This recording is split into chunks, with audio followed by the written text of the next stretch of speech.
ትንቢተ ሆሴዕ ምዕራፍ 5 ካህናት ሆይ ይህን ስሙ፣ የእስራኤል ቤት ሆይ አድምጡ፣ የንጉሥ ቤት ሆይ ልብ አድርጉ። በምጽጳ ላይ ወጥመድ በታቦርም ላይ የተዘረጋ አሽክላ ሆናችኋልና ፍርድ በእናንተ ላይ ነው። አመፀኞችም እርድ አብዝተዋል፣ እኔ ግን እነዚያን ሁሉ እዘልፋለሁ። ኤፍሬምን አውቀዋለሁ፣ እስራኤልም ከኔ አልተሰወረም። ኤፍሬም ሆይ ዛሬ አመንዝረሃል፣ እስራኤልም ረክሷል።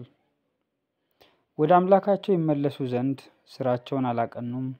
የግልሙትና መንፈስ በውስጣቸው አለና እግዚአብሔርንም አላወቁምና። የእስራኤልም ትዕቢት በፊቱ ይመሰክራል። ስለዚህ እስራኤልና ኤፍሬም በኃጢአታቸው ይሰናከላሉ፣ ይሁዳም ደግሞ ከእነሱ ጋር ይሰናከላል። እግዚአብሔርንም ለመሻት በጎቻቸውንና ላሞቻቸውን ነድተው ይሄዳሉ። ነገር ግን እርሱ ከእነርሱ ተመልሷልና አያገኙትም። ዲቃሎችን ልጆች ወልደዋልና እግዚአብሔርን ወንጅለዋል። አሁንም አንድ ወር እነርሱና ርስታቸውን ይበላቸዋል።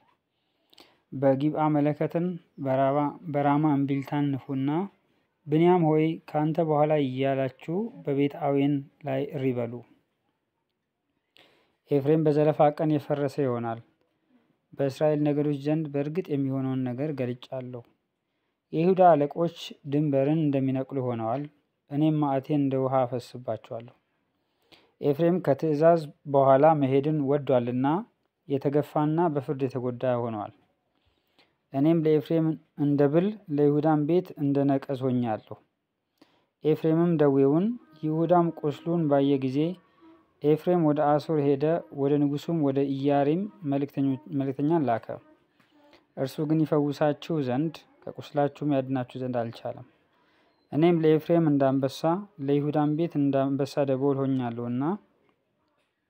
እሆናለሁና እኔም ነጥቄ እሄዳለሁ፣ እወስድማለሁ፣ የሚያድንም አይገኝም።